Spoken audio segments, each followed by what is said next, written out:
For part 2, because it is our first champions meeting, this will be the most important subject to take care of, the combination of which of our three Umas to select. Now this would be more of a strategy. Now the most simple and stable selections will be taking the three A's, meaning you make all of your three Umas strong enough to have a chance to win for each of the Uma. These are for the experts of training who are competent enough to make over the requirement stats and have the best skill set. It is harder to counter this standard comp when they have made three Umas very powerful. Here is an example of how one might make this 3 A's. You could have something like Marzinski, Ogre, Go Ship, for example. Marzinski as a run or pace, Ogre as a late, and plus Go Ship as an end. This is just an example that you could swap Ogre as Ryan, or Rudolph or Raz, or you could swap Go Ship and just run two late positions. But in the case of 3 aces, you might want to include Marzinski though. It is because you want your front pace Marzinski at the front of the group in order to keep the pacemaker and not be taken away. In general, you would want something on the front or pace at least. If you completely get rid of your front or pace, there can be a situation that all the opponent's front and pace could outrun you and your Umas be the dead last. It is the concept of trying to balance out the position. You would have two of your runners in the backline for potential and one pacemaker such as Mardensky. That's why you want to at least one front or pace for sure. The ideal Uma would be the Mardensky for this case. Again, the 3A strategy is for the experts of training who know how to make high stats and their skills. Now, you might be wondering what's a pacemaker? For here, let me show you a short clip. Here we have some future Umas, but just for the sake of example, I have randomly chosen them for this occasion.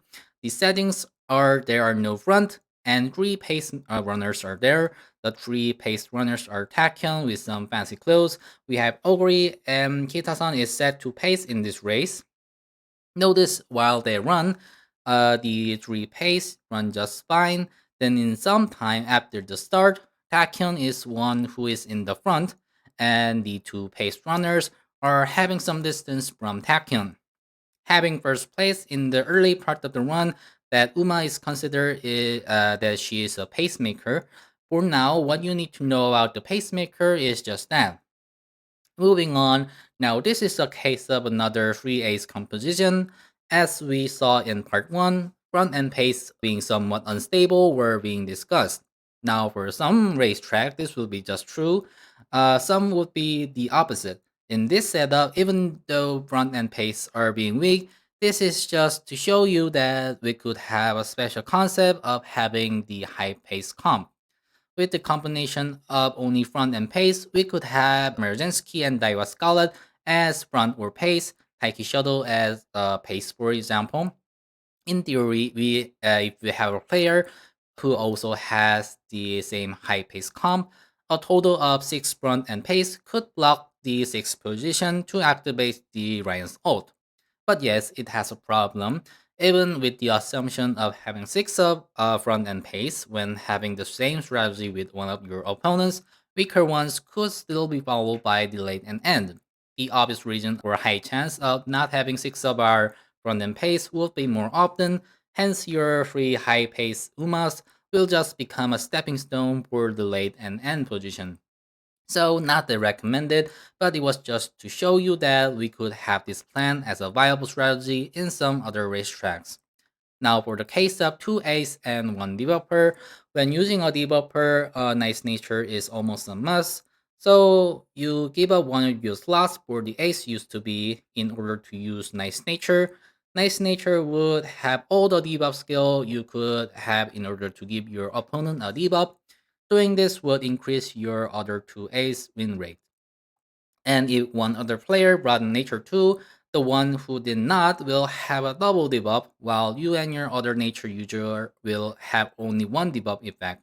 So the one who got double debuff will be just cooked. Now, here's an interesting one. When you want to use your debuff, You may use three debuffers, which is having Dominator and Nice Nature, giving speed and stamina debuffs, grabbing Hesitant and Subdues debuff skill to Nature. When you present your three debuffers, you could hear, "Oh god, but why though?" from your opponents. For Rudolph and Grass, technically speaking, they are the ace of this comp, but only take the Dominator debuff skill and pick the rest of the skill as you normally train as an ace. So you could argue that this is supposed to be called a 1 developer plus 2 of the hybrid, a mix of ace plus the dominator debuff. Anyway, a fun combination to think of. One thing to mention about nice nature, or if you use a developer. For the debuffs, the purpose of the debuffs is not winning the race themselves, but to activate as many debuff skills as possible. The activation probability of a skill is increased when your width is higher. So unlike having max out speed where an ace wasn't important, having width 1200 for the developers is important in this case. The speed, you don't need to max out for them, but speed does need to be at least 800. 900 will be more ideal.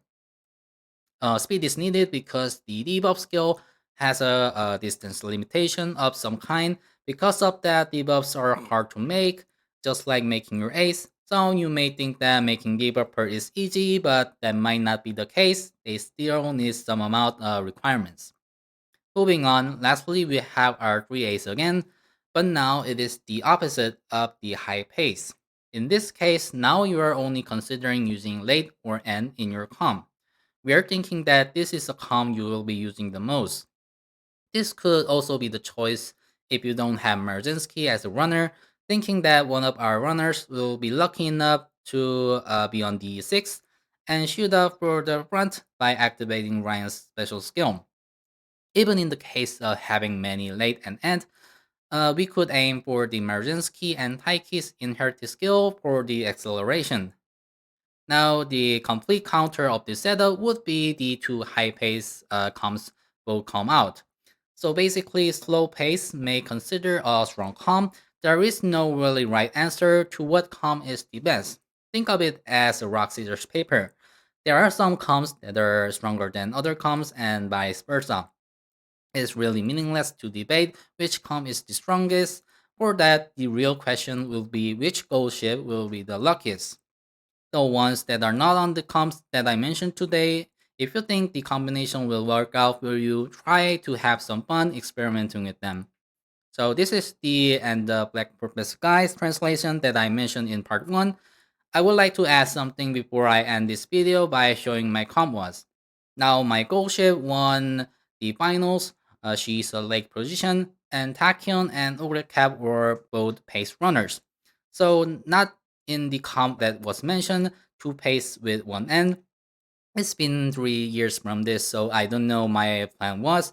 I did have Taiki Shuttle, so I could have used Taiki as my runner, but I really wanted to see Taken run the race. So my plan was my one favorite Uma plus the two of the top tier Umas, or my thinking at that time.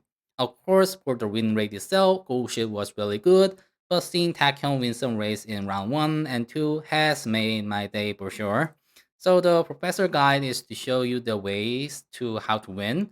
My personal comment is don't stress too much about the very first champions meeting. Winning is good, but even only one time seeing your favorite character win the race might be a nice goal as well.